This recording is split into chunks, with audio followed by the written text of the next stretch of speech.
Alright. It is Saturday, July 4th, 2020 at 2:16 a.m. Happy 4th of July, guys. Alright, let's take a look quickly here at this article. The latest pandemic shortage. Banks running low on coins.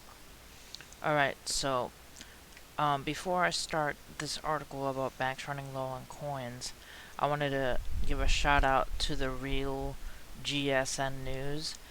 He basically made a video earlier today about something that I'll cover after I read this article about banks running low on coins.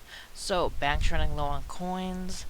Banks across the country are running low on nickels, dimes, quarters, and even pennies due to a change shortage that experts say is being exacerbated by the coronavirus pandemic. Just as supplies of toilet paper are finally coming back to normal, the coronavirus have triggered another shortage of something we typically take for granted: pocket change. Banks around the country are running low on nickels, dimes, quarters, and even pennies, and the Federal Reserve, which supplies banks, has been forced to ration scarce supplies. It was just a surprise, says Gay Dempsey, who runs the Bank of Lincoln County in Tennessee, when she learned of the rationing order. Nobody was expecting it. Dempsey's bank typically dispenses 400 to 500 rolls of pennies each week. Under the rationing order, her atonement was cut down to 100 rolls, with similar cutbacks in nickels, dimes, and quarters. This spells trouble for Dempsey's business customers who need the coins to stock cash registers all around Lincoln County, Tennessee. You think about all your grocery stores and convenience stores and a lot of people who still operate with cash, Dempsey said. They have to have just uh, they have to have that just to make change.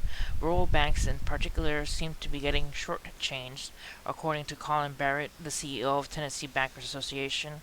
Republican John Rose of Tennessee sounded the alarm last week during a hearing before the House Financial Service Committee.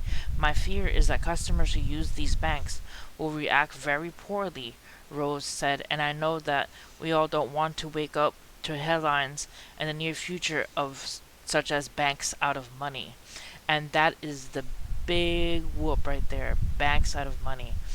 They won't be having change. Pretty soon they won't be having dollars and they won't be having $5 bills. That's something I heard today, that the next thing after change will be single dollar bills and $5 bills, like the small bills and the tens. And pretty soon it's going to be a cascade of banks not having money, businesses not being able to run, people not being able to buy food. And that's what I pretty much was going to talk about when it comes to the GSN news. Okay, so he was talking about a pastor who had a dream, and in the dream, he said that March was a month that was something that highlighted in his dream, and then June, and then September. And in September, something supposedly supposed to happen. I don't know what's gonna happen, but pretty much what the message was: brace yourselves, because if the coronavirus wasn't, punch enough, and the crisis with all these jobs, people losing all these jobs, and having scarcity of work wasn't hard enough, something else is coming supposedly in September. So I just wanted to give you guys a heads up about the shortage of coins. Who knows if banks will run out of money or not? Just wanted to give you guys a heads up and what I've been hearing from sources. Alright, guys, see you next time. God bless. Stay prayed up. Pray for your neighbors because everybody needs some prayers. Alright, guys, see you next time. God bless.